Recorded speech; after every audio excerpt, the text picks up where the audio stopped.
Welcome. My name is Tom Callahan. I'm Chair of the Planning Board. This is a forum just to unveil the final round of zoning changes or near final round of zoning changes for the upcoming fall town meeting. As you know, we've been involved in redoing the zoning bylaw from top to bottom over the course of the last 3 or 4 town meetings. I'm pleased to report that the last round of changes last spring, where we had 8 changes, were all approved by the Attorney General's office last week, so they're all in effect. The major ones there were the reorganization of the structure of the bylaw. And today we're going to, this town meeting, we originally had 10 articles. We're going to go forward with 7. I'll take questions on the other 3 if you want, but at the meeting of the planning board the other night, we determined that we were going to go forward with 7, and they're, I'll say, much less controversial, have much less debate than what we would have had. But I'll be glad to take questions on the others, and I'll mention what those are.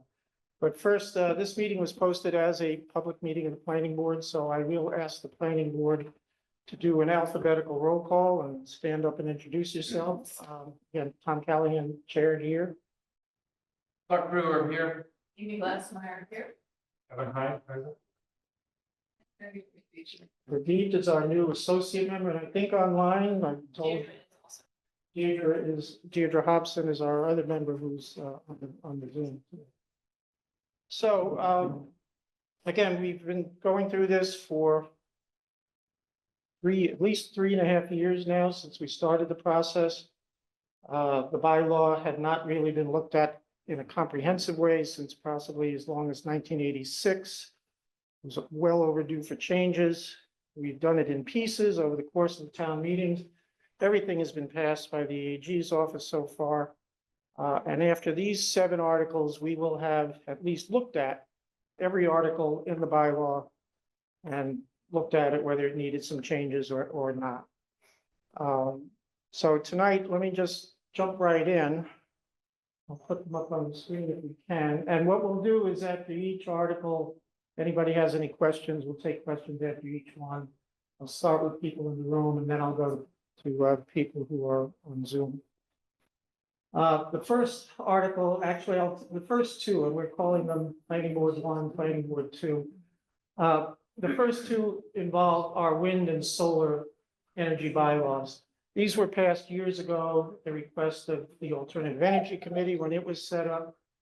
And they were long, ponderous articles, and the main focus here is to just simplify them and to move a lot of material, mostly dealing with applications and with some technical specifications that may more rapidly change over time, move them out of the bylaw and into regulations, planning board regulations, so they can be more easily amended to change on the fly as technological and application change. We're, you know, in the application world, we are moving more and more away from paper to electronic. And again, these bylaws were laundry list long.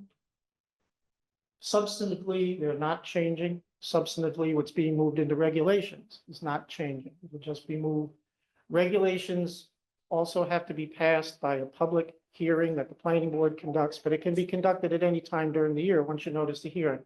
Whereas a bylaw, twice a year, you need a 2/3 vote. It's a lot more cumbersome to make changes. So for things like application processes and how these facilities will eventually be decommissioned and the technical specs around that, I think that's better put in regulations that can adapt to changing times and changing technology. So in a nutshell, that's what these 2 are, very simple. With respect to solar energy, 2 town meetings ago, when we changed Article 4, our table of uses, at the insistence of the Attorney General's office, there were provisions regarding solar energy that were put into Article 4. It's already been done. Most of that dealt with dealing with small-scale solar energy to actually put in the bylaw that rooftop solar panels were actually allowed under the bylaw, not clearly stated. Both these wind and solar energy articles that we have that used to be standalone articles, they're now part of the new Article 10. These are dealing with the large scale facilities. So with the solar, it's dealing with the large field panels. You see something like you see up at the landfill. On the wind side, again, we are still only regulating and allowing the possibility in town of large-scale turbines that generate over 500 kilowatt hours. I had wanted to add something about small scale, individual building side, little turbines that you might put on a pole in your yard or on the roof. Speaking with the Alternative Energy Committee, the technology for that and the feasibility of doing those on a large scale isn't quite there yet, so they don't feel it's appropriate to start regulating and allowing for those yet, but the way the bylaw has been reorganized, it would be easy to just add those in the future. So again, substantively, these things aren't changing. It's just basically housekeeping to make it easier to amend things going forward. It's that simple. I don't know if anybody has any questions about them. No? Okay. That takes care of PB1 and PB2. I have a point. Yep. These regulations apply, say the MBTA wanted to come in and do something on their parking lot or in the area of their train station, town like they've done in Hingham. Yeah, the bylaw and everything still is there. It's just that we've moved some material that could be amended that technology and processes may amend more quickly. We've just made it easier to amend those when that comes up, but everything else is still there. That is a town parking lot. It's not managed by the MBTA. That's a good question. Yeah. Is it the MBTA? Yeah, I believe the MBTA even owns. So would these solar large array regulations apply to the MBTA coming in and saying they want to do something there? Good question. Good question, because the government has a lot of exemptions.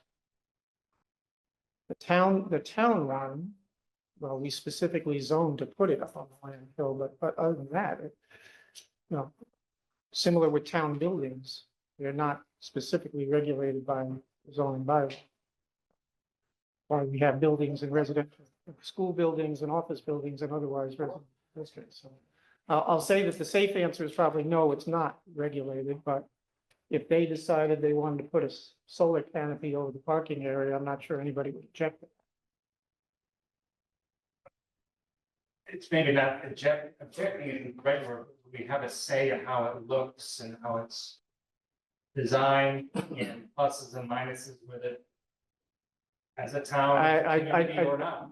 I guess I would have to ask town council to be sure, and I'll get that answer for you, but my answer is officially no, but I don't think the T comes in. State only tries not to come in and just shove something down somebody's throat, and we do consult with the community about what they're going to do.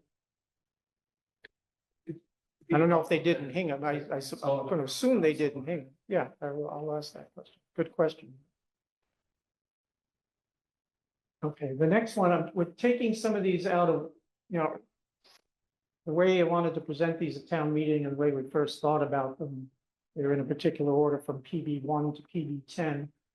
Town meeting, we're probably going to take them in out of order to what's simple and what isn't simple. The next one is PB10 on our list. It was added on at the end, thus it became the last article. But it is a change that the zoning board had requested. When we did the table of use regulations last fall's town meeting, one of the notes to that table got inadvertently omitted. The zoning board thought it was important to bring it back in. Woody Chidick of the zoning board is here, and he understands it far better than I do, and if he doesn't mind, I'll ask him to come up. and Okay, explain. I'll speak loud enough so you can hear me. All right, well.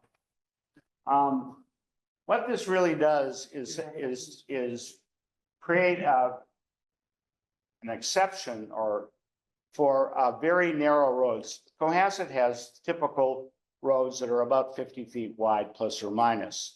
And the way the bylaws typically also read is that from the center point of the road, you maybe have to have a 30-foot setback in your front yard. And assume that it's a 50-foot road, then that would be 30 feet plus 25, which is half, 55-foot setback from the middle of the road, giving enough space, light, to be compatible with the neighborhood. Now, if you happen to live, or if there happens to be a narrow road, and we do have some that are less than 40 feet, and that's what this one says. If it's less than 40 feet, you have to add an additional 20 feet. Because 20 feet plus, or let's say you have a 30-foot road, a 15-foot space between the middle of the road and your front lot line plus 30 feet is 45 feet. It's pretty narrow. So this just says that when you have something, a road that's that narrow, add an extra 20 feet in terms of front setback. It's not really penalizing people. It really doesn't apply to it certainly doesn't apply to pre-existing houses, which is the majority of houses in town anyway. It applies to new construction primarily, almost exclusively. So I think this just gives more of a buffer in a neighborhood so that houses are not kind of kind of in your face as you drive down the road. We lived with this bylaw for some 40 years. It comes up once or twice a year, maybe, before the zoning board. It's never been challenged particularly. I mean, it's a reasonable, I think, amendment or exception to the general rule. And yes, it was left out inadvertently. I don't, it's not important why it was left out. The important thing is that it would be beneficial to neighbors to have a little bit more space the way we've always ruled on this. So it's just reinstating what's been in the bylaw for many, many years. Questions? Sure.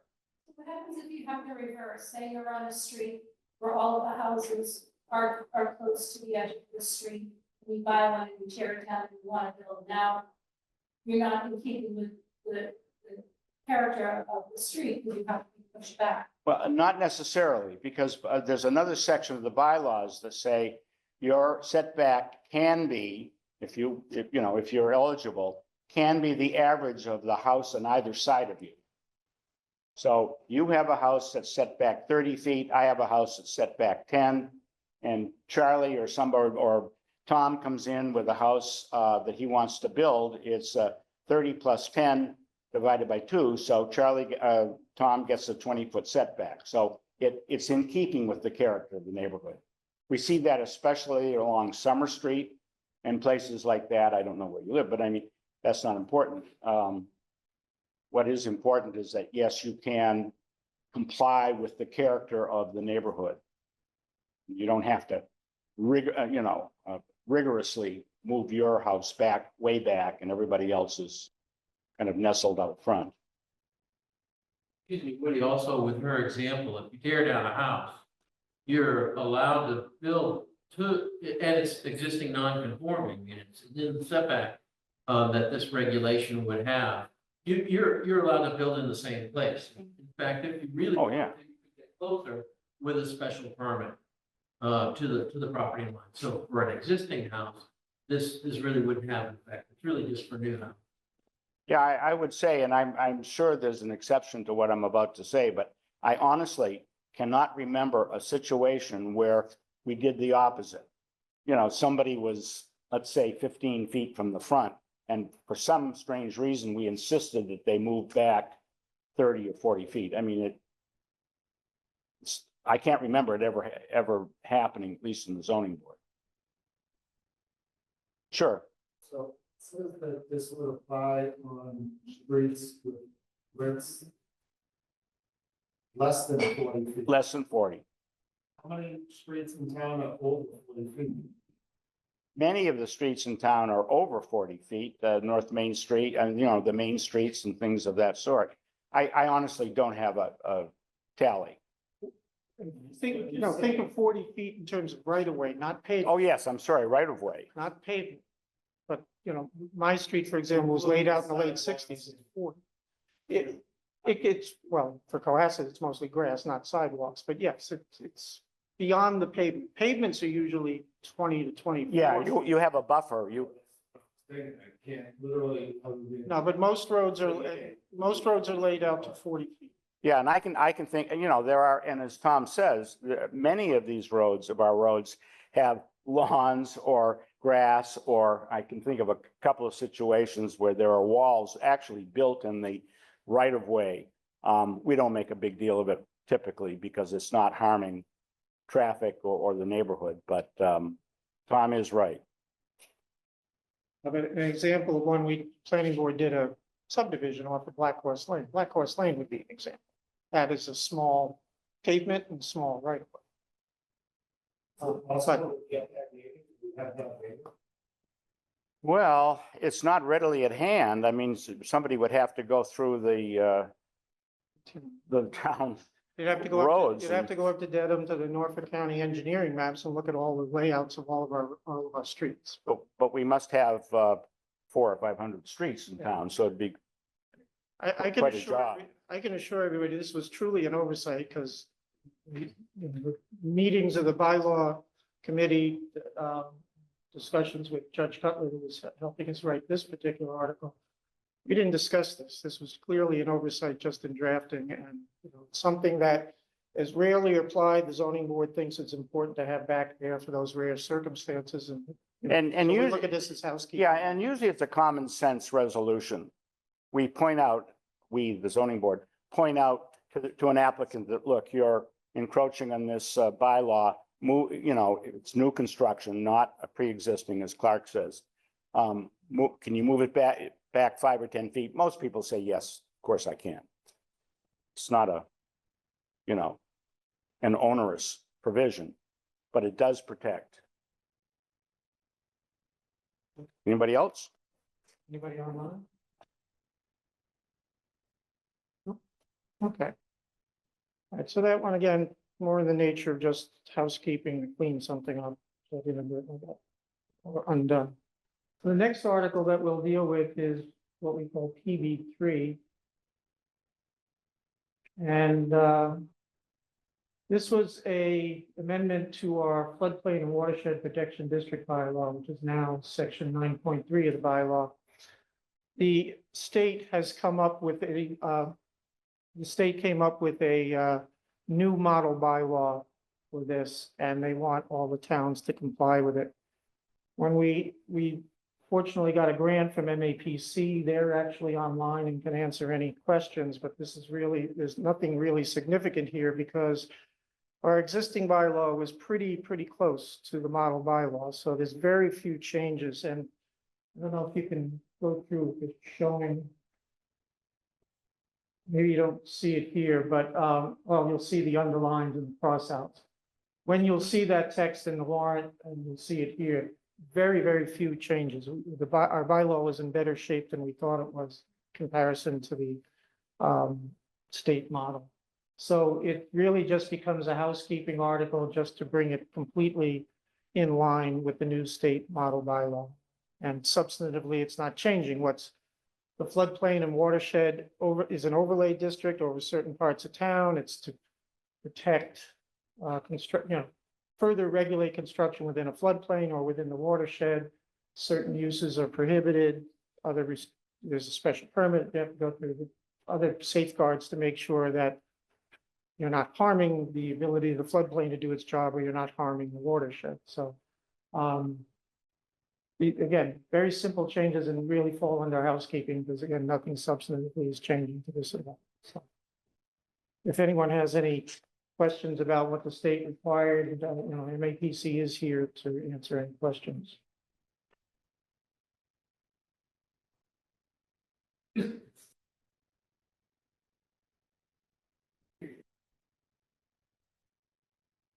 Okay, anybody have any questions anywhere? No? Okay.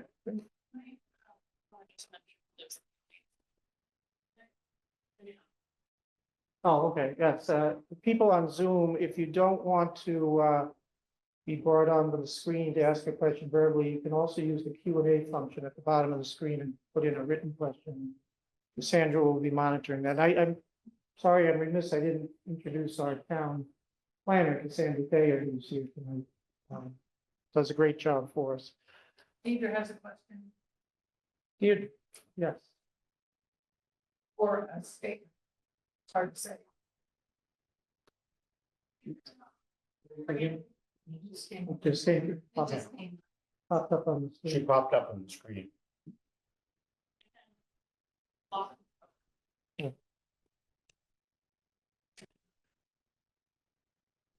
Deirdre will not be raising her hand again. She needs to. All right, so the next article we would deal with is what we are at the moment calling PB 6.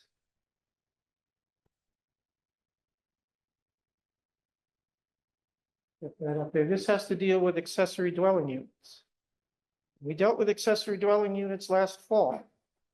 We took it out of it being a standalone article. We consolidated it into the article for uses, and we also changed it to allow accessory dwelling units to be built in a separate standalone structure on a property rather than the prior requirement, which is it had to be in the main house. Well, I don't know how much people know, but in the past, 2 months, the state passed the state is very hot to trot on affordable housing and trying to encourage communities to develop more affordable housing. And ADUs is one of the tools that the state thinks is going to bring more affordable housing to communities. So they passed some new state legislation just in July or August. And it basically is requiring us all to make ADUs up to a certain size allowable as of right. Where formerly here it was by special permit. And they are putting this into effect fairly quickly. And their DHCD or whatever it's called now will do some enabling regulations, but basically February was a deadline. And our next town meeting won't be till May. We said there's no reason not to just make the necessary amendments now. So this was sort of an add-on, and we hadn't originally planned. But what we have done in compliance with the new state law is that accessory dwelling units in this community up to 900 square feet, which is what we had always allowed. We used to allow 900 square feet, but in the main house and by special permit. Last fall, we changed that to allow it in accessory structures. Now, we are allowing them as of right, up to 900 square feet. And the request of some individuals, we said to have a little more flexibility of that. So in this bylaw, what we are also doing, and we are permitted to do by the state law, is to say you could have an accessory dwelling unit up to 1,250 square feet, but that will be by special permit.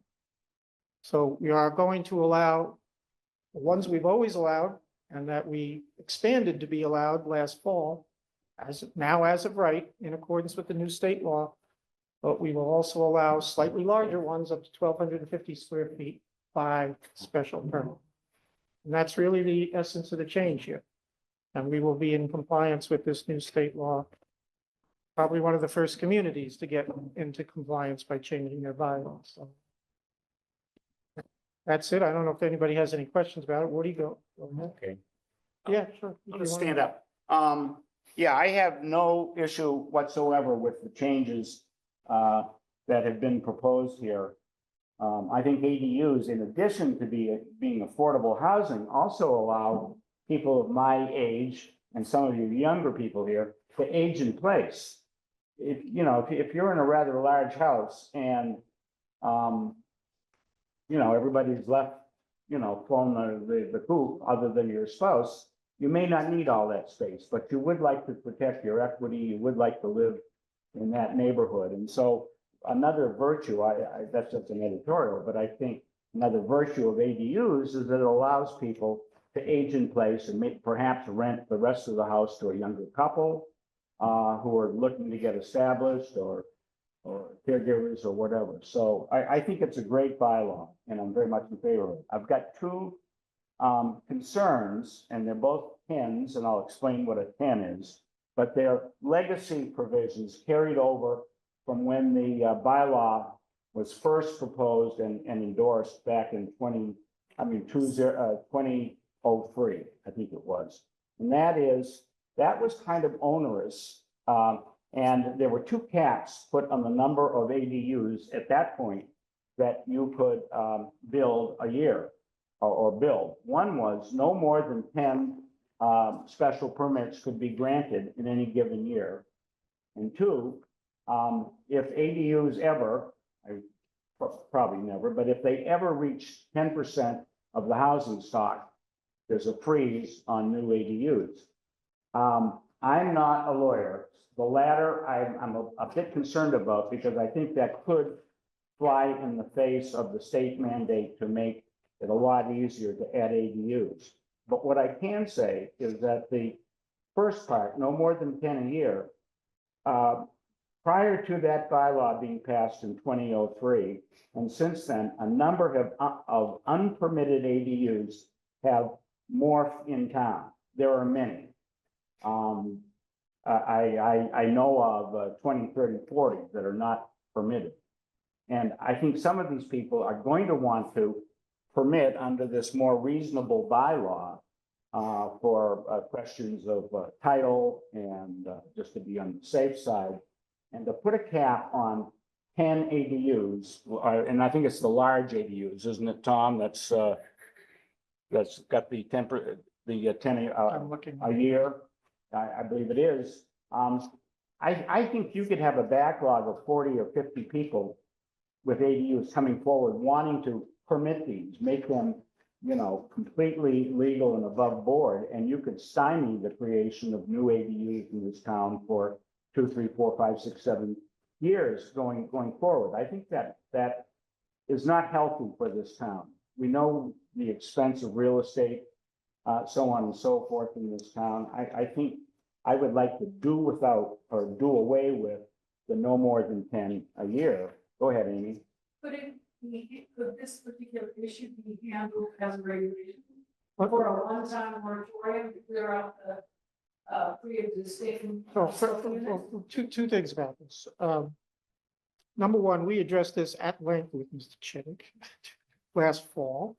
And I thought we had secured your agreement. Well- I'm not at you at all, but the thought was, we weren't seeing any permits under ADUs in however many years, and let's see with these changes of allowing them to be done in outbuildings, how many we got. And then we would revisit the 10 cap if it became a problem. Now, with the new state law, the cap of 10 a year is gone for the as of right. So now we're only talking about the cap of 10 would apply to anyone who's looking for the larger ADU up to 1,250 square feet. And again, I would take the same attitude we took last fall, is let's wait and see what happens. And if we get 20, 30 people who have a bout of conscience and want to permit what they've now have unpermitted, I think we'll be able to deal with that fairly easily. Yeah, I mean, I don't have a major issue at all with what Tom said. My personal philosophy would be to do without that. And if you get to 10 and 12 probably is not egregious. If you get 20, that could be a problem. Deal with putting a cap on it if there's a need for a cap. But I suspect what we'd like to do is clean up the backlog of these unpermitted but existing ADUs and just make them legal. To the extent we get them. And I mean, now, it's more yeah, philosophical. and if than they're the anything smaller else. ones, now they're allowed as of right. So Yeah. these folks are all set now, but I've never seen it, and I don't expect that we'll all of a sudden have a rash of conscience that everybody's gonna permit unpermitted. things. You're probably right. So, but no, the point's well taken, but now, Is an ADU defined as having a kitchen? Absolutely. It's a living unit, So a it's, dwelling unit. so, I mean, a lot of people have a room over the garage, it's a bedroom, a bathroom.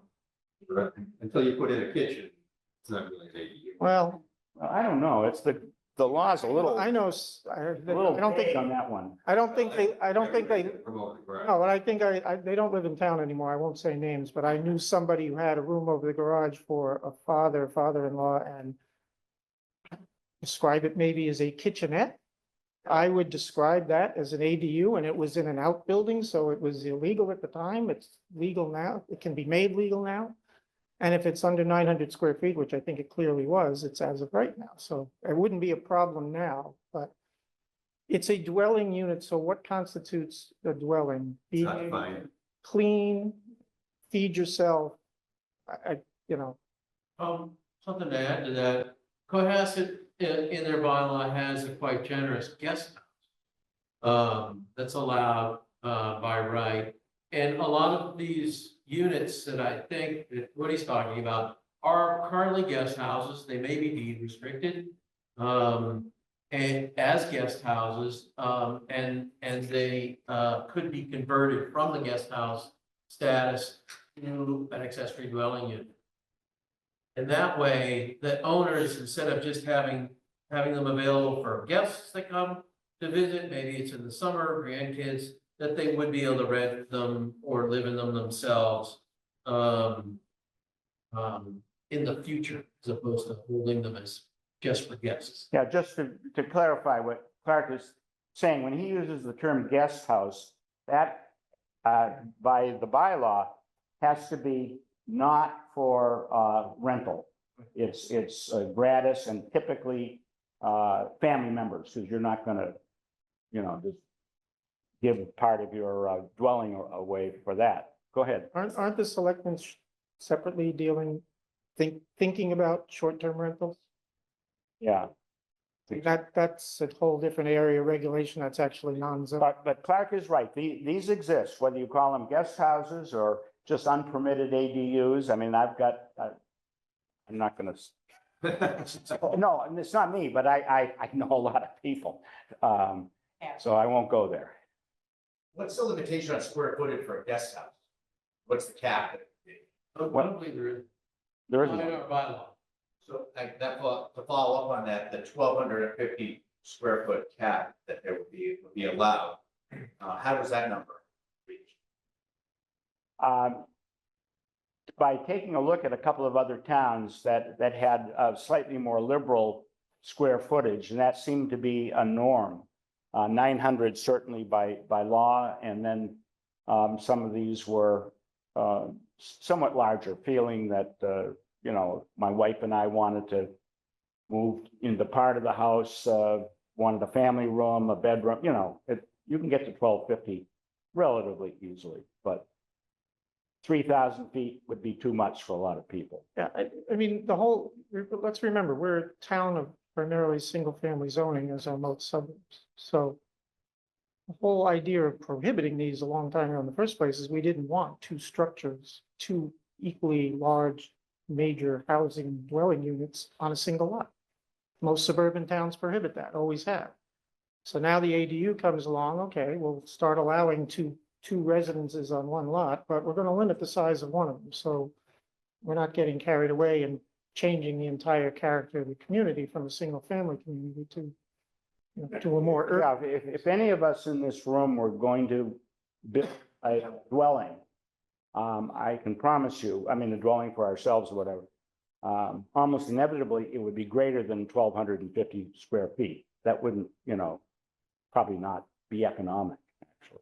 That's like maybe the point I'm trying to get to is that we want to promote ADU units in, by all means, I don't think it should have a 3,000 square foot rental in there, but is it realistic that people are going to want to limit themselves to 1,250 square feet when you're talking about an ADU? Yeah, it is reasonable. It's more What's than. that based on? Hmm? How Well, do you based on decide that? Oh, again, Clark, the you're the objective of the architect. ADU versus going to completely two families on one lot, two family houses on one lot. And comparison to other communities as to what they're doing. The state itself is saying, as of right, it's only 900. The state recognizes that these are supposed to be smaller and accessory for people to downsize into, not to become the equivalent of a single-family house for another completely unrelated family. Tom, I'm not trying to hijack your presentation, but I wonder if we could hear from Clark, who is an architect. What would 1,250 feet get you? Well, it could get you a 3-bedroom, very small, 3 bedrooms. 900 square feet is more of like an average for a 1 or 2 bedroom unit, having designed lots of multifamily. 1,200 is on the. I've designed 3-bedroom units that are 1,100 square feet, but that last bedroom was, I guess you call it a closet, maybe, probably an office. So the 1,250 is, to me, is like the minimum that you could potentially have a 3-bedroom ADUs. One other nuance of our zoning bylaw is that all the houses that were built prior to zoning, 1955, have the ability to become 2-family as of right. And that doesn't have any of the square footage limitations of the 900 or the 1250. And in fact, if you have a large lot, then you could potentially make it a 3-family with permission from the zoning board of appeals. It all has to do with how much lot area you have or how many units you could potentially create, but then it has to go through a special permit. Okay, So, so, I mean, it's up to, you know, yeah, it's in, the 10% limit is in the bylaw. We can Yeah. have it there. We can Just to get- discuss it at town meeting, I guess. yeah, just for the larger units I again. mean, I wouldn't fall on my sword one way or another over that. It's Right. more philosophical. I'm glad to hear. You know, the limit on the number, like, what's the purpose of that? Is there? a The purpose was so that these were, again, you know, when we were bringing this in 2003, 2005, whenever it was a whole new concept. And again, we are a traditional suburb of single-family development. And so it was to not let it get out of hand that we all of a sudden became a more urban environment that every lot had 2 dwelling units on. So it is a means of control to keep the character as a single-family suburb, predominantly single-family suburb, in check by keeping some control on it. That's why it was there. And the number, you know, whoever drafted the bylaw in 2003, 4, 5, whenever it was, picked 10. But there wasn't a problem. There hasn't been a problem. There was a fear that was never realized. Yeah. There was a fear that's never realized because also the bylaw, again, as Woody said, there's so many illegal ones, nobody's been using the bylaw. That was why we made the change last fall, was to try by getting it out of, there were 2 restrictions. There was one that was in, you had to keep it in the existing house, and 2, you couldn't change the exterior of the existing house. So you kind of had to hide it in the back somewhere. By letting them go into accessory buildings, we were trying to open it up so that people would use it without fear that they had to do it under the radar without a permit. But to this point, Cassandra, have we had anybody make a request to do an ADU? So we have a, educational process that we need to go through to allow people to understand this is possible. Right. And not that it's offensive and not that it's illegal. And it's happening all over the country. And just to be technically corrected, it's the ZBA that regulates them rather than our, that doesn't matter. Nobody's applied with them either. So. No, I would like to think that the ZBA, if things got amok and, you know, we had 100 applications, which is silly. You know, we would call a timeout, work with the planning board and say, And okay, then- now there's a need for a cap. And if we see the cap again is only now on these larger ones, the 1,250 square foot ones, so people go small, the way they're originally designed and intended, they don't need this. The cap doesn't apply because the state wants this as of right up to a certain size limit. The state is encouraging us to encourage it.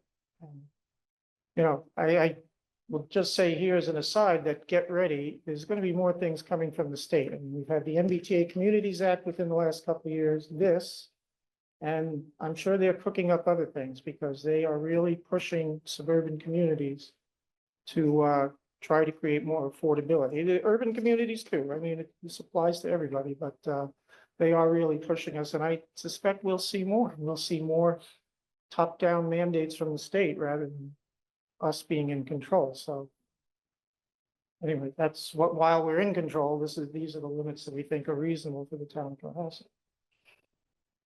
Okay, anybody else? Anybody online? All right, then we'll go to the next one. This is a new one. This is some new material. This is a new development impact and mitigation bylaw, something we do not have. And not many suburban communities do have. The genesis of this, I can't remember who brought up the idea, but I know on the planning board, when we were dealing with the recent relatively small subdivisions, most of our subdivisions are, we'd wished we had the statutory tools to mandate some mitigation on the development. In most cases, it is a matter of negotiation. When you do a larger scale subdivision, there's requirements to make sure you take care of infrastructure needs, sidewalks, lamps, drainage, and there's bonding for that. But really, there aren't a lot of clear statutory tools for us to request mitigation in certain circumstances. So the thought was to have one of these bylaws. We looked around. The model for this came from Hanover and from Dedham, but in all honesty, both of those apply to very, very large projects. They both have very large commercially developed areas, and that's mostly what it applies to. For us, we wanted to scale it to Cohasset's needs. And so we had quite a bit of debate about where this should apply. And so let me start with that this will apply to any project that is going to need a special permit or a site plan review. And that will clearly capture the commercial projects on 3A, the village, and the harbor. It will capture the MBTA Communities District. That was another impetus. We knew that coming in, if that gets built out to its maximum of 600 some odd units, it's going to create impacts on the infrastructure of the town. So again, we wanted a bylaw like this to prepare for that. It will capture all the community, anything that's under special permit or site plan review. And then it will also apply to any house that goes under large home review with planning board, which is a form of site plan review applied to residences. And that now, because of the amendments we made 2-3 town meetings ago,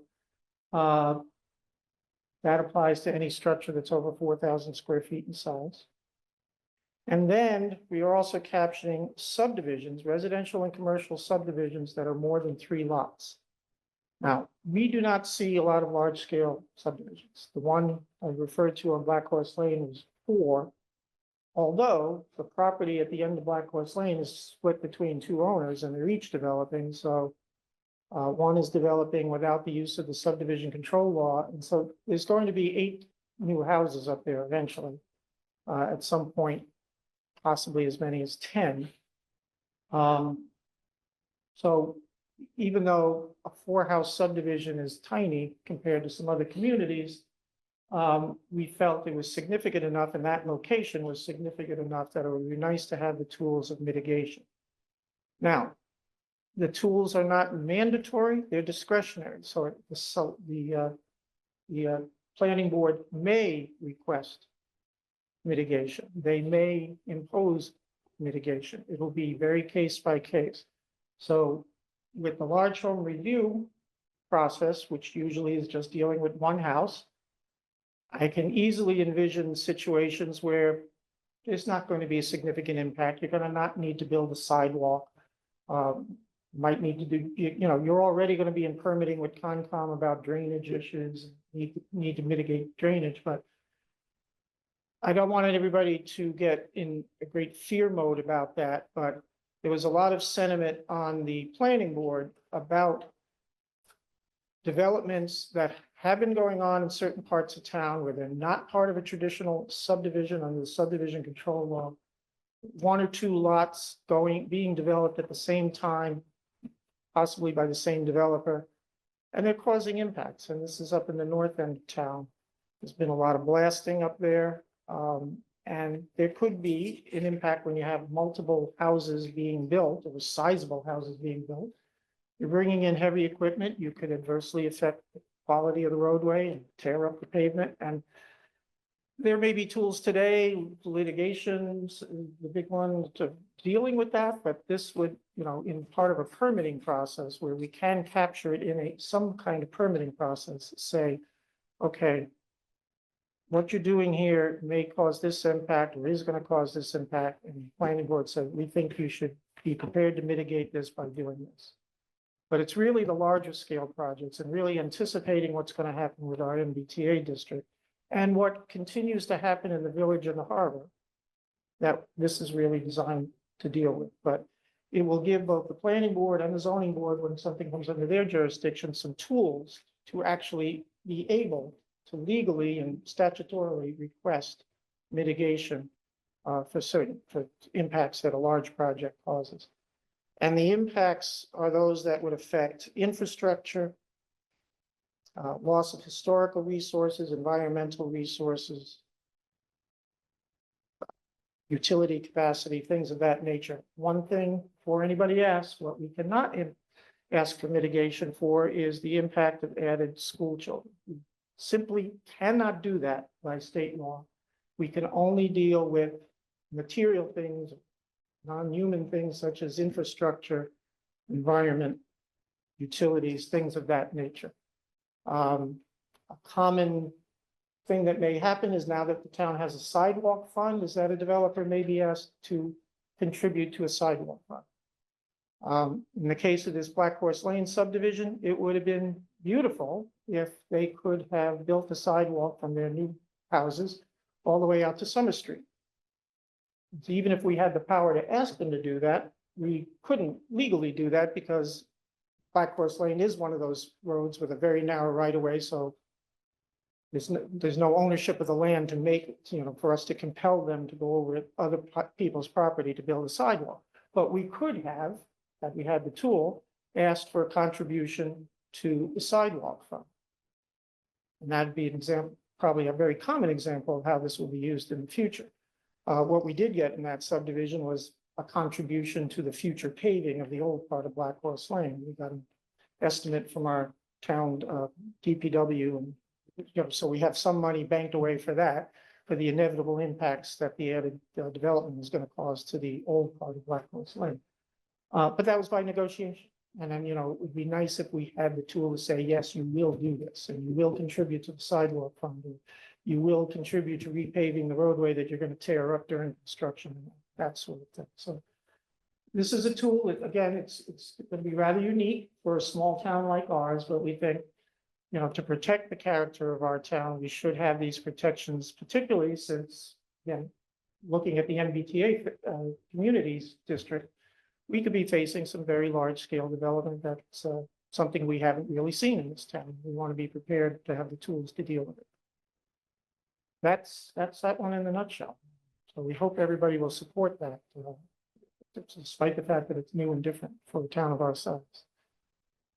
Yeah. Can you move your mic closer to you and up closer to your mouth? That would really help. This is a cavernous space. Okay. You can start singing now. Hmm? I said you can start singing now. You don't want to hear me sing. My choir days are long gone. Can you just explain D3 of that, the mitigation for loss, carbon sequestration, forest habitat? It's D. D3.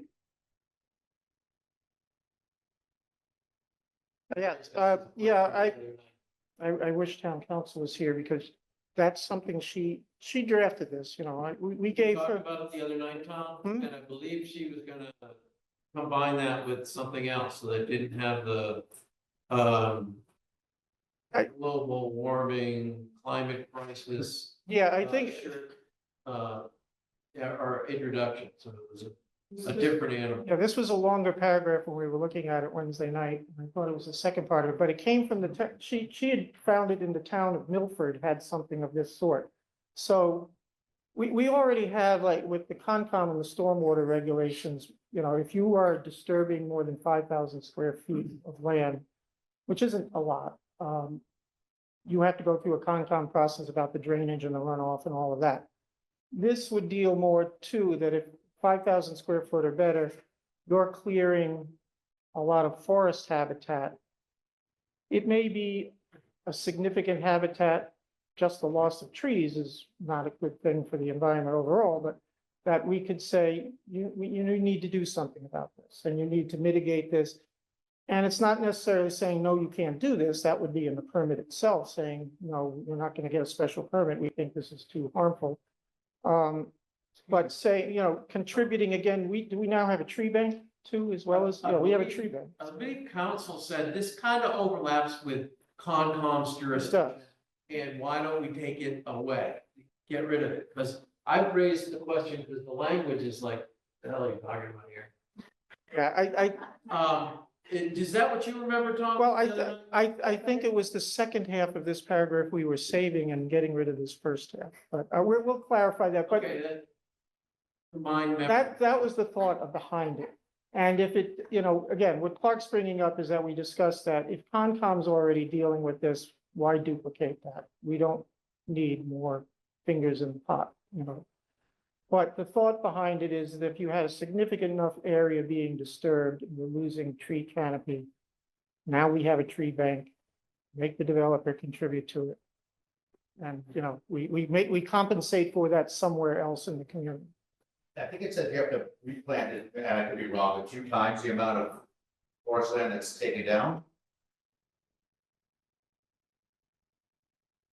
I'm not reading that. Unless you have an earlier version of it.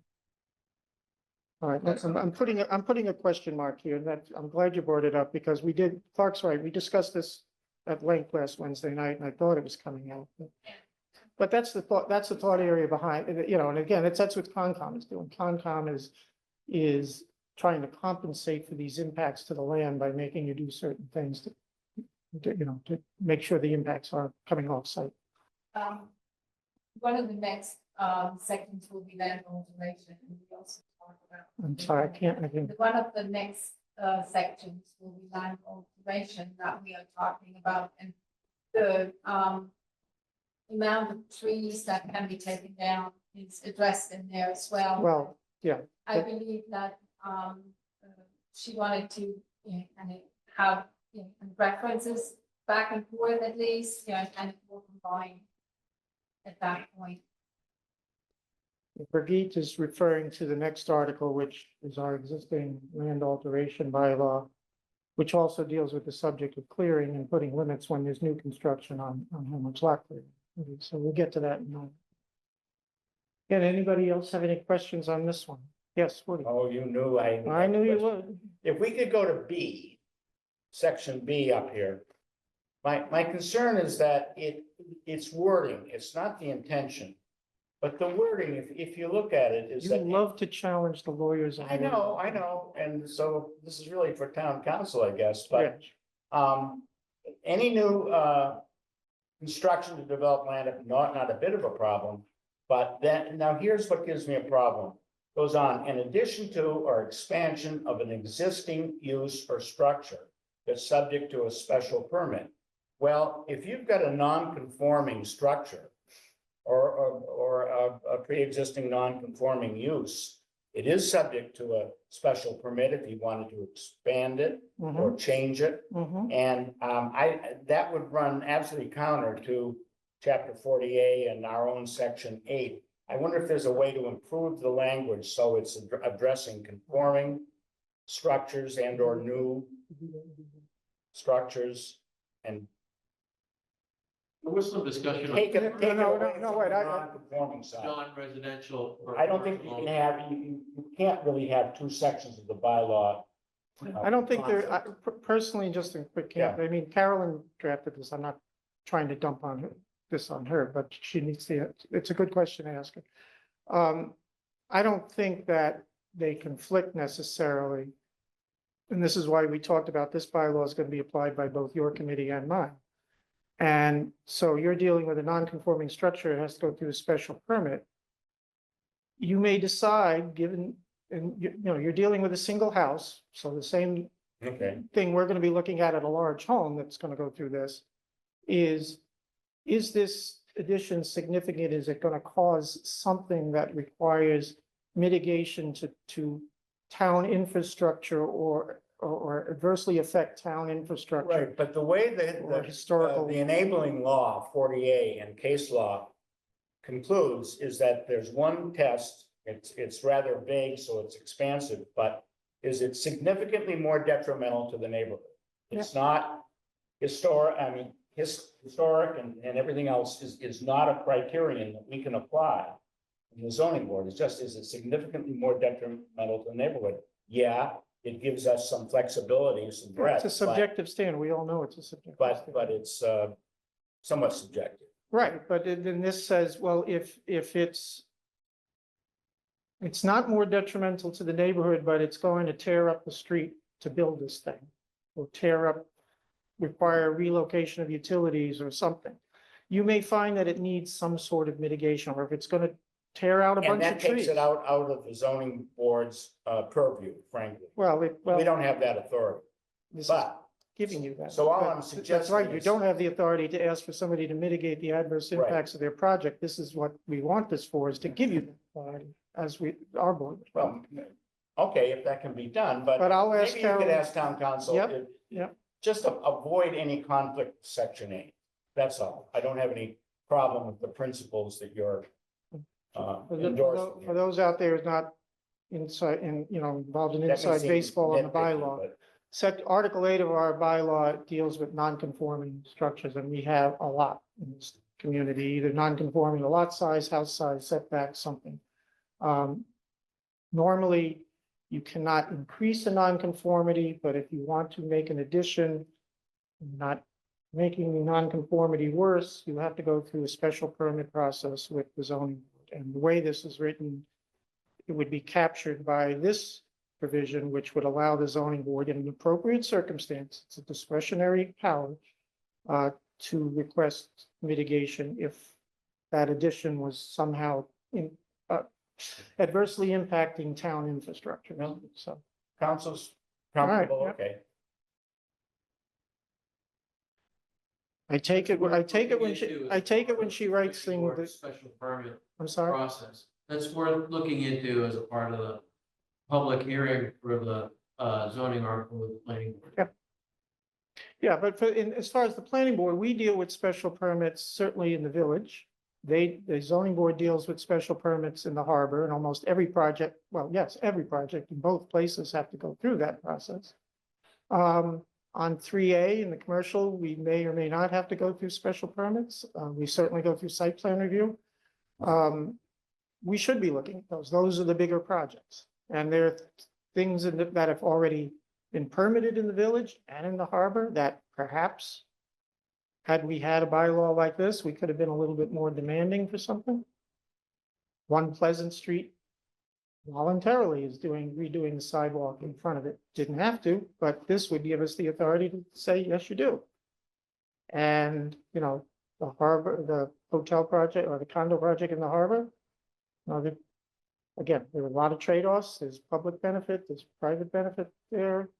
Maybe there was something else we could have done in addition that we didn't get from those projects. But again, this is just to be another thing in our toolkit, another tool in our toolkit to use, that we think, the consensus thinking is that going forward, and particularly with the MBTA district, we should have this ready and available to use. So I'm just making a note of how it works with section. All right. Thank you. Anybody else with any questions? One other comment would be, it would be useful to know, and this is something I've looked into a little bit, what mitigation or impact costs might average in relation to the size of a project. For example, Avalon, 200 units, a full neighborhood,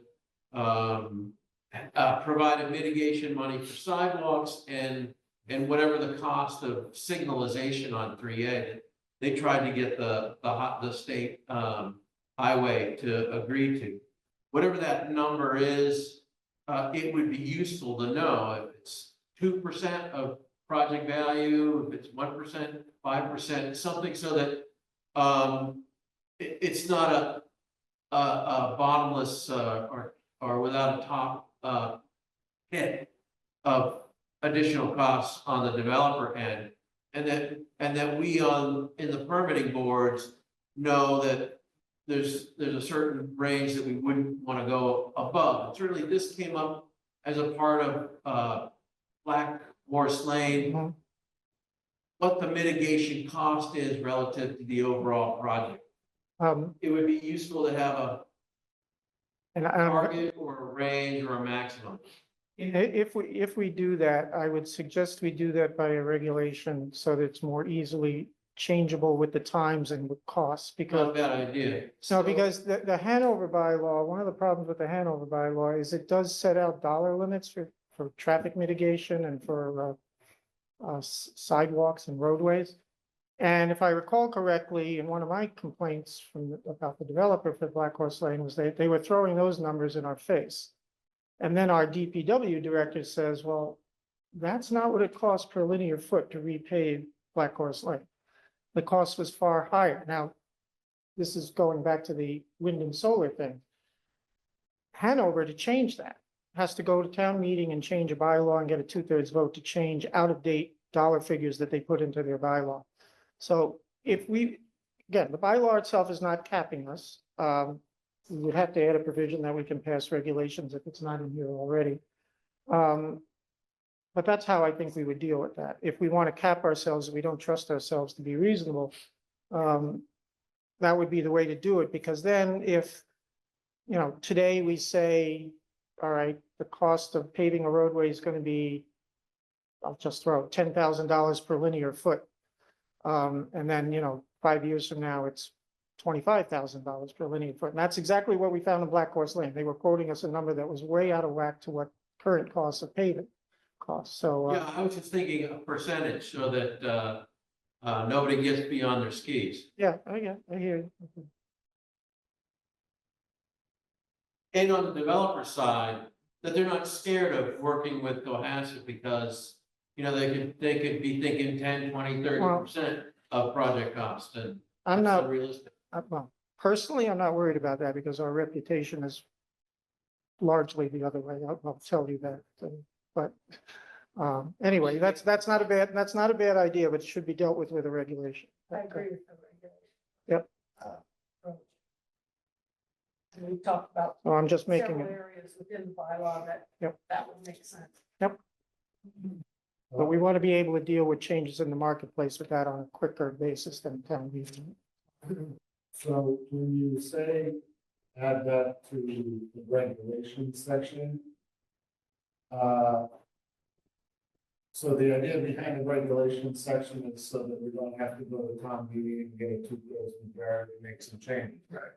Just like on any level of government, a regulation is something that's further details about implementing a law. That's its main purpose, and Like size, square footage, frontage. well, no, well, there are certain things in the bylaw like, the size limits in, are Article 5, the table of dimensions. You want those in the bylaw because those are things you want to have as hard and fast rules. But an application procedure or, a dollar limit on, we're imposing a cost for a roadway or a sidewalk at X dollars per linear foot. If we're going to put that cap in, then we need to make that cap flexible. That's something that needs a little bit more flexibility. And it's just a matter of the process.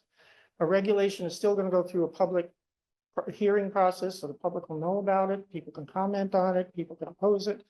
But it just can be done at a public hearing that the planning board schedules at its leisure. So it can be done anytime during the year to respond to a given situation. But it's also there, the regulation is to flesh out more detail. And it's the same on the federal and the state level. We have statutes and then we have an entire large body of regulations that flesh out some of the details that the statute said. And if those details are things that are going to change over time by either technology or just the processes that you choose to apply to whatever that law is regulating, it's easier to change things through a regulation than it is to go through the whole process of amending a statute on the state or federal level as it is on our level. I mean, local town meeting. Again, Hanover put dollar limits in their bylaw, and I think that is hamstringing Hanover a great deal because they have to now go through a much more cumbersome process to bring those numbers up to date. Maybe they have at this point, I don't know. The original bylaw, and again, the developers of Black Horse Lane used those numbers and tried to get us to accept what would have been a far lower number and wouldn't have been enough by a long shot to repave Black Horse Lane. Anything else? No? Anybody out there?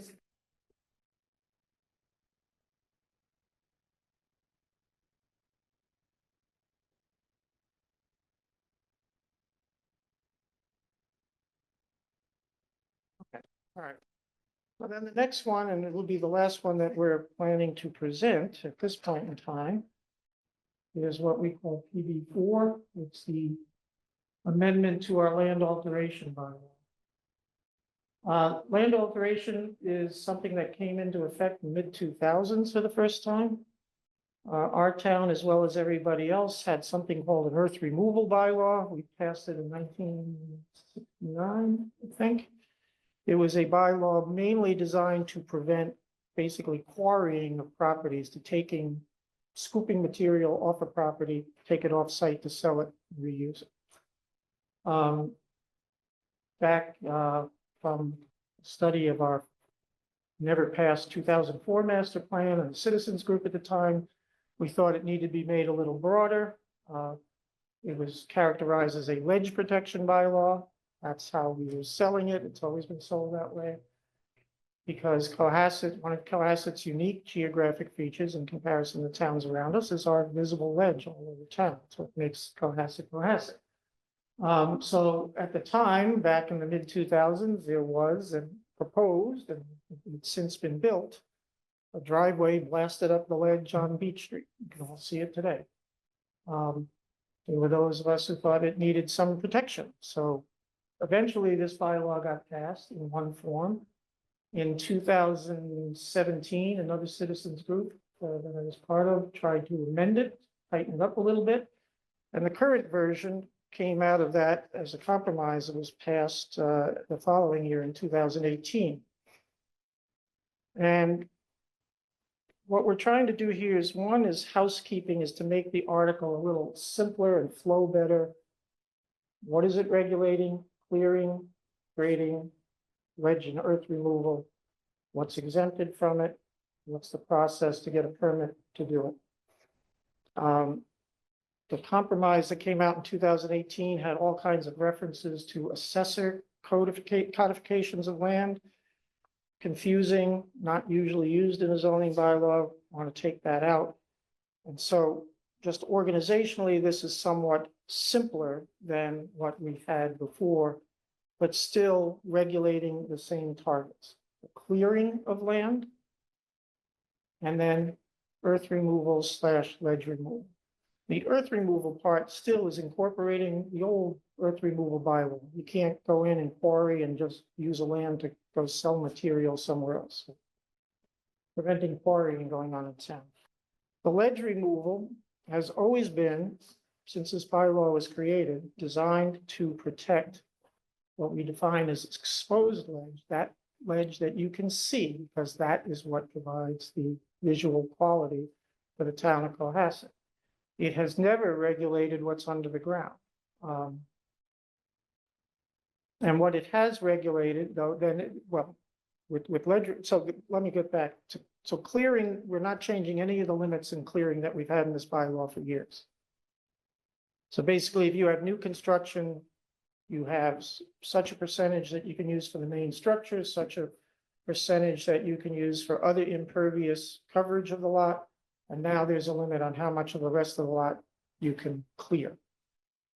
And that was in response to a property on Nichols Road in around 2016 that was stripped and clear cut from property line to property. And a new house put on, and some 100-year-old trees and rocks and things were removed from that site. So it was designed to protect against that. The ledge removal, again, is to protect against the removal of surface ledge.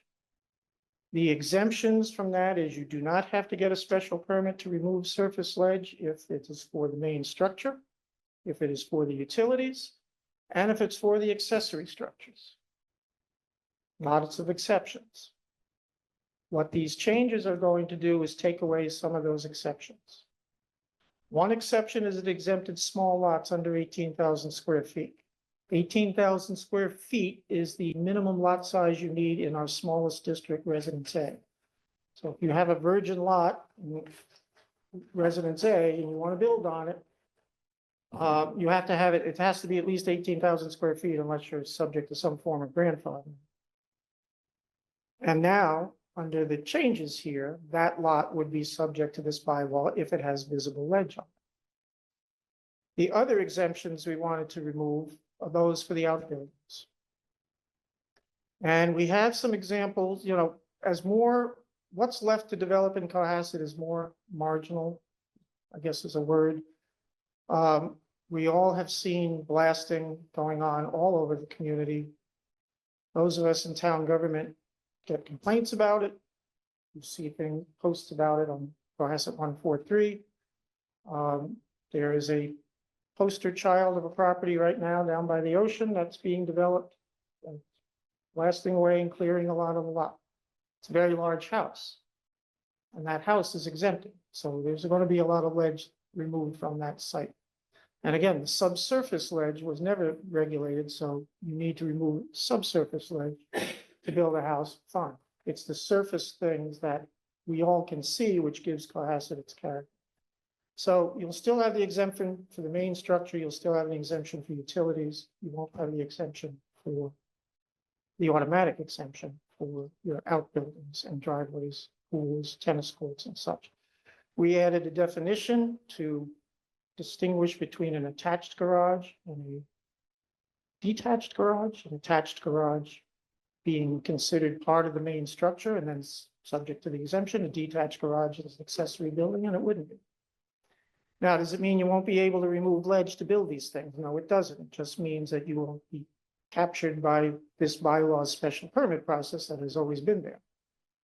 And since this bylaw has existed, I don't know, we can count how many land alteration special permits we've done on probably on one hand.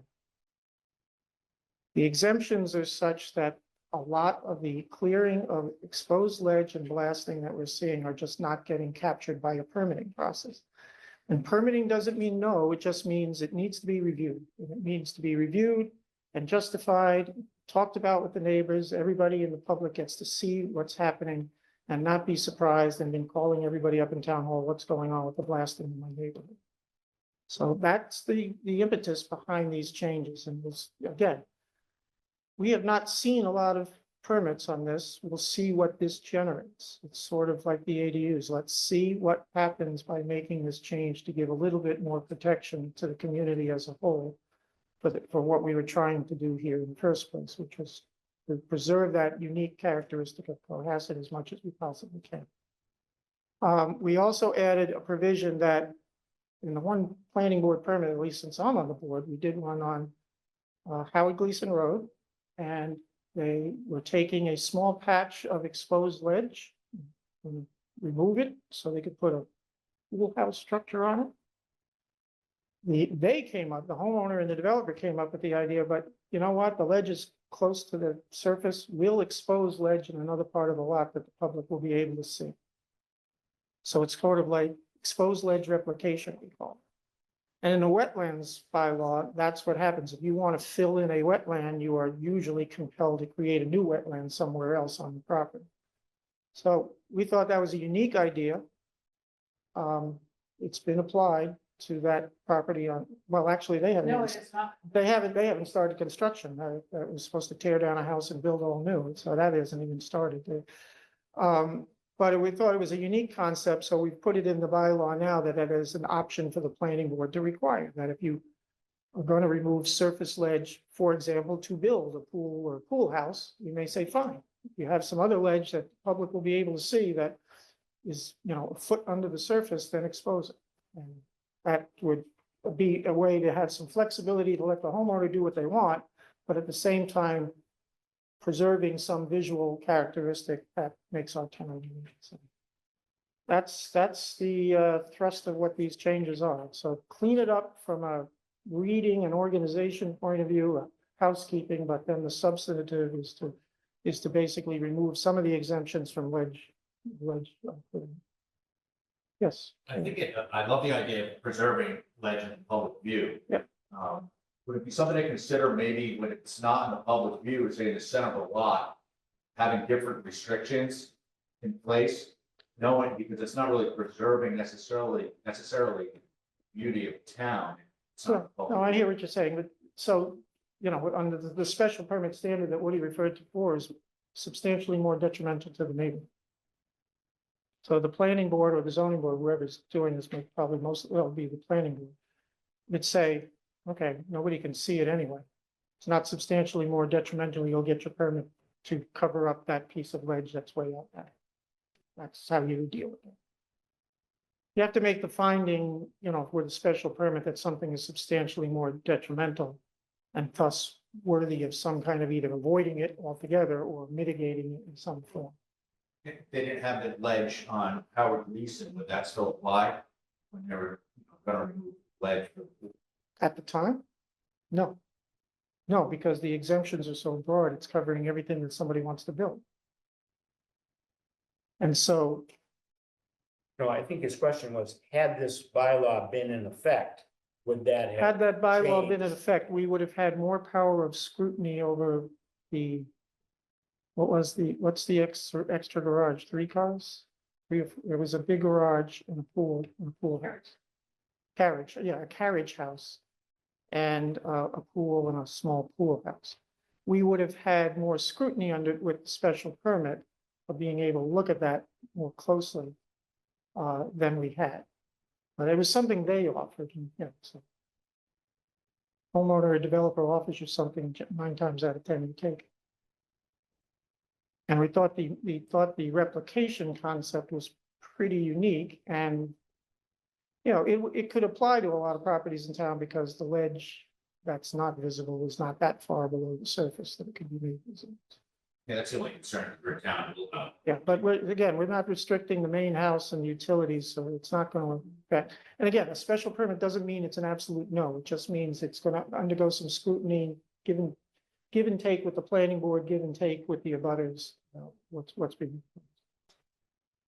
Which is what the bylaw is set up to do now. It's just not doing it very effectively. And we're hearing, and again, I want to, those who are concerned about blasting and those who are concerned about what's being built down near the ocean, it's not going to stop all of that by any means.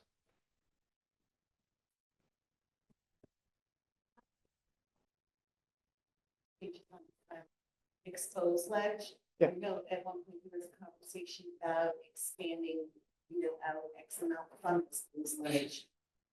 For ledge underground. Yeah, we pondered how we would draw a line. And so it's going to stop at exposed. Correct. Because that's the quality we're trying to. Sure, yeah, I agree with that. And, there are other regulations, of course, about blasting that the fire department controls, like mostly about when it happens, but how it happens. We keep, again, I've said this before and I'll say it again, Massachusetts zoning law is not designed to stop things, it's just designed to regulate things. So, you can't stop people from doing absolutely everything that they want to do.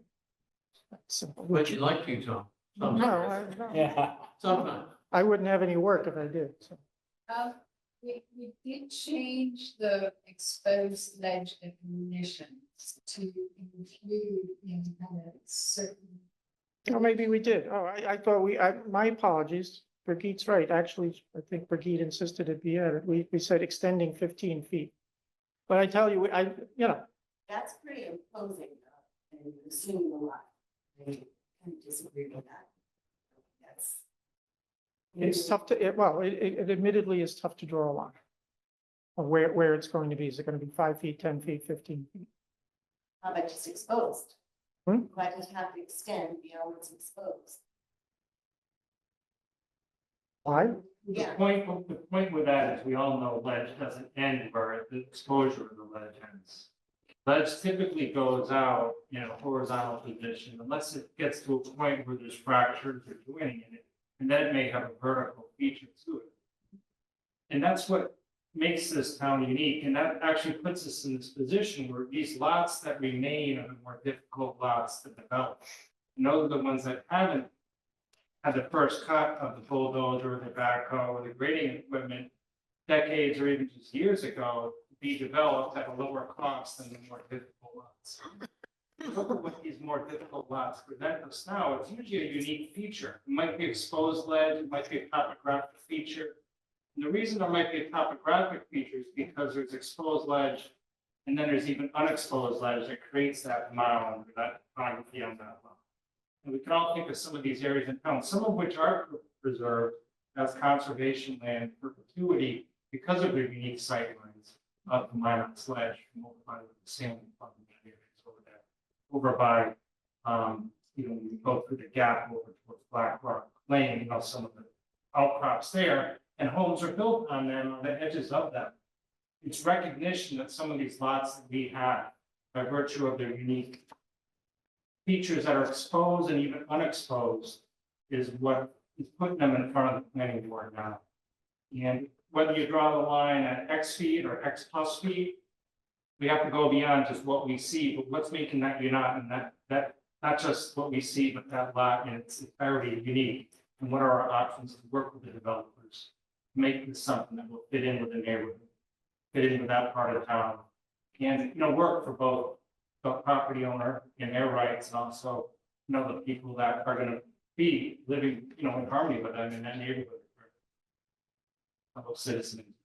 I would say though that the intent there is to preserve ledge, and I think it just would need to be made clear that when you're putting restrictions on ledges underground, are we really trying to preserve sightlines as well? Are we trying to preserve ledge? And I think there's a distinction to be made there. When you start going, they put restrictions on ledges around 15 feet. Great, because you're assuming it's always going up, and it doesn't always go up. So how do you? No, you're Yeah. right, you're right.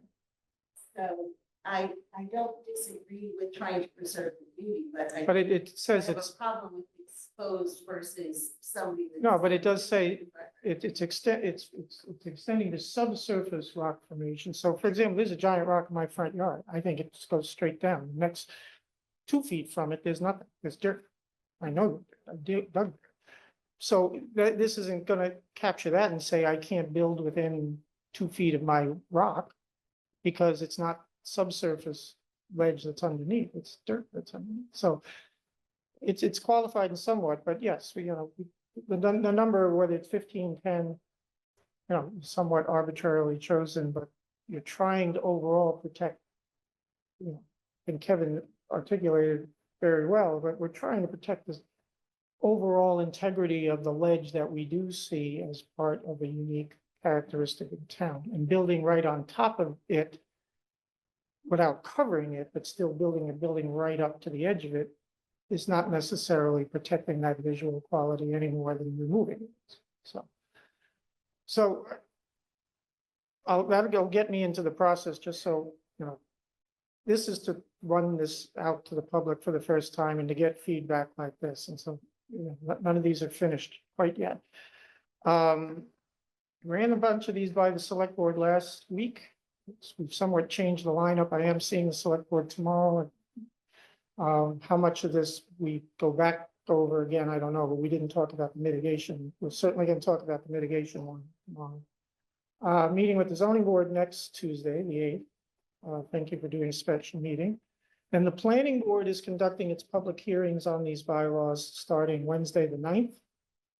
And then again on Wednesday, the 16th. Some of them are on the 9th, some of them are on the 16th. Because of the change in the lineup, the 16th might not be as busy, but we may need to continue things from the 9th.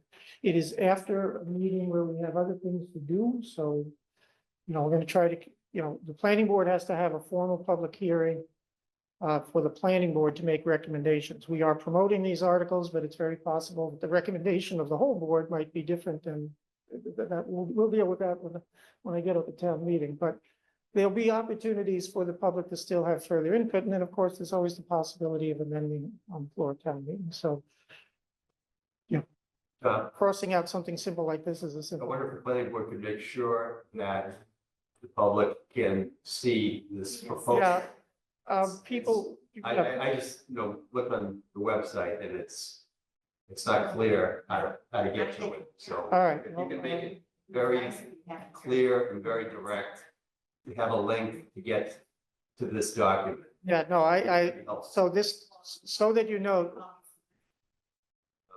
yeah, so that you know, for the benefit of the public, right now, these articles are all one document, one after the other. As of today, they've been reordered, although not renumbered, as you saw in the way that we're thinking of presenting. But when I go to the planning board website. All right, they are, Cassandra assures me they're there. She is going to make sure they're easier to find. All right, and then also the written draft, I still think also shows the parts of the wind and solar bylaws that are moving to regulation. Okay.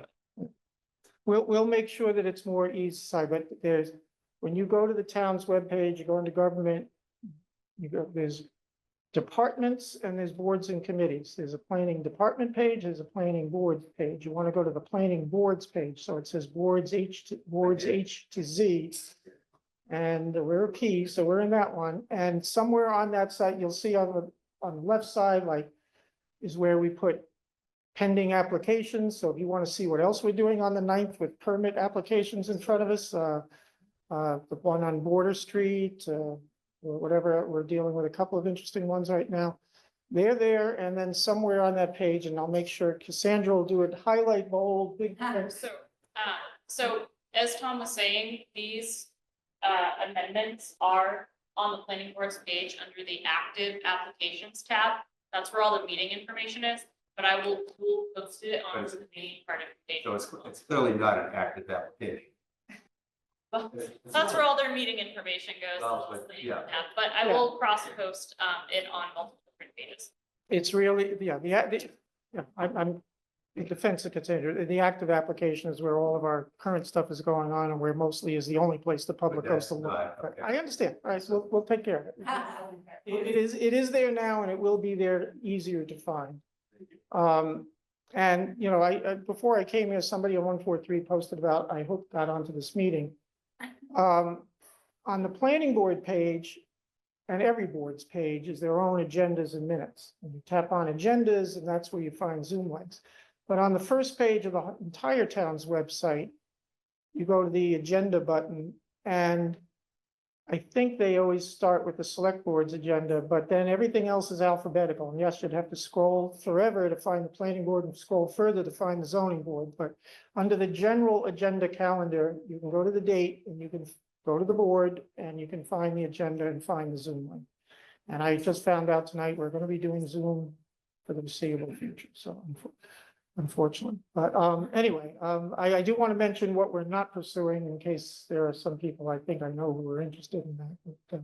But yes, sir. Yeah, I was gonna ask, would it be possible to post this on the left of It's not an official town Facebook page, so I don't know what the policy is on that. You can post from town, has it.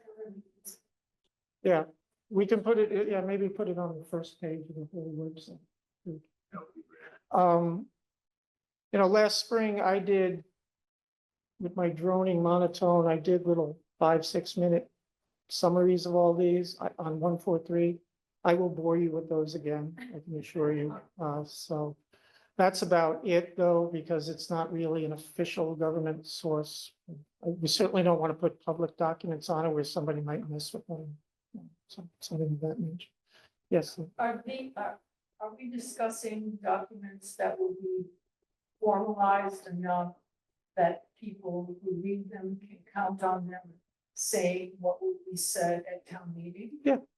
Yeah. They will be finalized to that degree. Well, what you're going to see is what's here tonight is on the page now and will be made easier to find on the page. As they get amended, the next time the planning board is meeting is the 9th. If they get amended, they'll be amended. Each of them has a proposed summary that you see in the warrant, the little box at the end. I don't expect the text of those to change very much at all. So everybody can get, right now what here is the feedback on little tweaks that need to be made. I haven't heard any wholesale throw this thing out, kind of thing. Wholesale rewriting of these, so these are pretty close to what the final product will be, if not actual final product. So there was something that went around, we had planning board 1 through 10. Yeah, so, all right. So there were these 7. There were 3 others that are proposed. And those 3 others have already been noticed for the public hearing, so we are going to have to open the public hearing on the 9th or the 16th about them and then decide what to do. But at the planning board's meeting last Wednesday, it became obvious that the, What did you say about? I didn't understand. all right, so the line, the reason these are numbered PB1 through PB10 is the original lineup had a proposal of 10 articles. And this would have been the last go round to fix the zoning bylaw. We discussed 7 tonight that, as of last Wednesday's planning board meeting, are the ones that we, as the promoting board, want to bring forward. The other 3 we are going to postpone. If they show up again, they will show up in the spring. If they're not critical to the reorganization of the bylaw and the reform of the bylaw, they were proposals to make some changes, some significant changes into our dimensional regulations that the majority of the board doesn't feel is ready for prime time yet. It would benefit from an outside analysis and study. I don't disagree with that. I'm not saying this is a criticism, but the bylaw committee that we disbanded after the last town meeting had asked for study money. It's not always there. Money just doesn't grow on trees. We got the floodplain done because we got the benefit of MAPC's help. A lot of this is being done because of my time and town council's time. Town council's has been budgeted to help us with doing this, but there's only so much money to go around. But we are going to be asking the select board tomorrow night for study for these other 3 topics. The other 3 topics are, we were proposing a change in the way that we measure house size to what we call floor area ratio, which is a concept we already apply in the village and harbor. We were also going to propose a possible change to frontage in the residential lots, because Cohasset is unique in most suburban towns, but we have 50-foot uniform frontage in our residential districts all over town. Large lots, small lots. We are an outlier in that. The town made a change in 1969 to that. There's a lot of argument as to why it was done. And yes, there's certainly different ways that the town would develop, with the frontage being 50 feet or the frontage going back to more traditional suburban frontage of 75 and better. And then the last change is we have a residential cluster bylaw. There was a concept that came in the 90s or the early 2000s in all communities, was basically, if you are going to have a subdivision, we'll allow you to change some of the dimensions to the lots if you give us X percentage of open space. It was to encourage the development of open space when you were developing the subdivision. It's rarely, if ever, used because the trigger under our bylaw is 10 acres or better. And we have very few properties of that size. Like I said before, we do not have large subdivisions in this town anymore. However, if we change frontage to go back to more suburban type frontage, we might go back also to encouraging subdivisions. So we were going to propose, in conjunction with a frontage change, changing the residential cluster threshold from 10 acres to 5 acres, or some number less than 10 acres, so that it would be used, so that if we did see more subdivision growth, we would be encouraging the development of open space by allowing lots to be smaller than they otherwise would need to be under zoning. That's what cluster development does. So the board felt that a lot of study, the majority of the board felt that a lot of study needed to be done, certainly in a frontage change, because it's very clear that the town was developing in a certain way before 1969 and developed in a completely different way after 1969, mostly going around subdivisions. And I personally, nobody's here from 1969. We had frontages of 100 feet, I think 150 in the other district, and we switched to 50. which is urban frontages. And we had subdivisions being built around town, including my street, in the late sixties. We don't see them much anymore. I've seen Heritage Lane recently, fairly recent years, and then the small one in Black Horse Lane. We don't see them anymore. What we do see is lots with 50-foot frontage snaking out the street, and the back land is developed by snaking out 50 feet to a road and building a common driveway or a single driveway to get to that back land.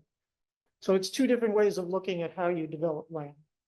And we think that that needs more study to deal with before we bring that before town meeting. We can keep, but the way we have reorganized the bylaw and modernized the bylaw and brought it up to date, we could keep that, or we could switch. Putting this off does not undo all the work that we've done over the last 3 years and the last 4 town meeting cycles. The floor area ratio, that would have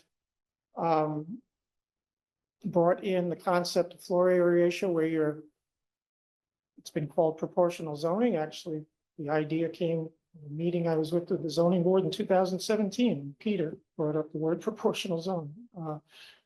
It's basically to try to look at the house size in some proportion to the lot size and to look at it in a 3-dimensional view rather than our current bylaw, which is a 2-dimensional view. Right now, we only measure lot coverage by footprint. So there's a maximum footprint that you're allowed to have. And then you multiply that by 2 stories, 2.5, 3-story. The overall bulk of the building could be something much, much larger. Most of the community is not approached. It's a 20% limit. It's common to our town and other suburban towns.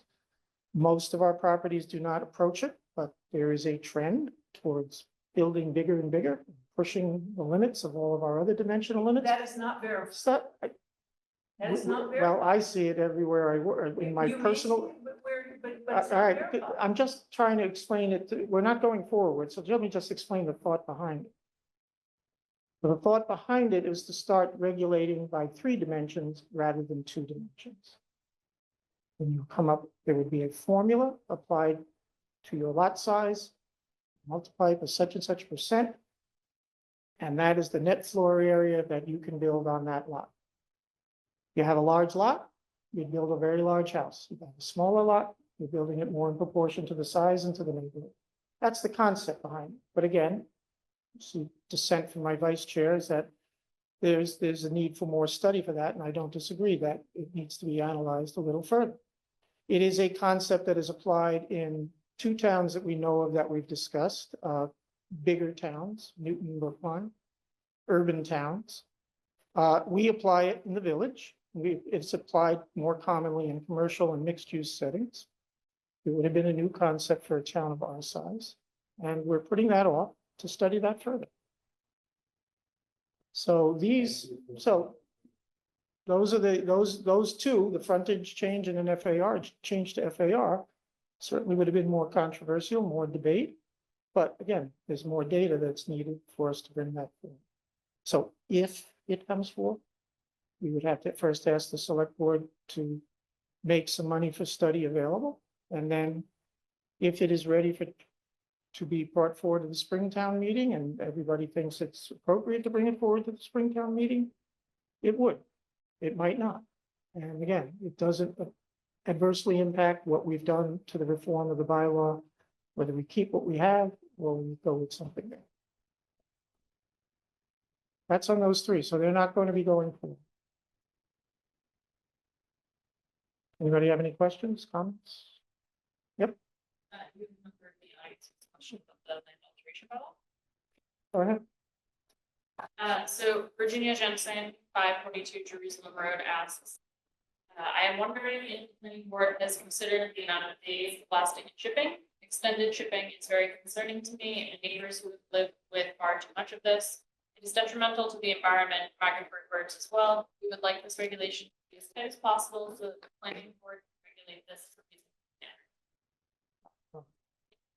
Thank Ms. Jensen for her comment, and I believe she lives up in North Cohasset around Howell Road, Tad Lane area, and that is a neighborhood that's seen an awful lot of blasting. I would just answer that quickly, that the time and the duration of blasting and chipping is not really the subject of a zoning bylaw per se. It would be something that would fall under either a general bylaw, like a noise bylaw would. Or I don't know if that falls under how the fire department issues its permit for the blasting in the first place, and I don't know. Or if it's a condition on a building permit to chip and things of that sort, but it wouldn't be really the appropriate subject for a zoning bylaw. But, the noise ordinance passed, correct? And I guess the Attorney General accepted that one as well. I don't, okay, I was assuming that they approved all of them at the same time, but, you know, we have a new noise bylaw coming into effect. And do we already have a 7 AM to 7 PM building timeframe? I mean, you know, we have some of these things in place, and whether it's chipping from 7 AM to 7 PM, well, yes, that would be allowed. I don't know if we can restrict that further, but that's not something for the zone bylaw. Thank you for the question. You have two select board members who've heard it, so. Anybody else? All right, so the, Tom, yeah. I just want to thank you for all the work you've done on this, the planning board. It's quite a task, you know, a lot of work. over a We lot of eliminated the time. bylaw committee. Yeah, I appreciate it. We eliminated the bylaw committee, and I'm sure my fellow planning board members didn't know how much they were taking on by doing that, but they've been very good at, we've kept a pretty aggressive schedule during the summer, and I also, Cassandra's been invaluable keeping up with the changes and getting things printed for us, and town council too has done a great job with this. And it's been a great help to us. In the past, we'd always didn't have town council on top of this until the last minute, but she's been an integral part of the process. But I appreciate the sentiment that just runs to the entire board. So. All right, again, October 9th and 16th, the planning board will be doing their public hearings on this. Town meeting is when? December? December 9th. All right, we'll see you all then. Thank you for your attendance. Thanks, Tom. Excellent. Thanks, Rick.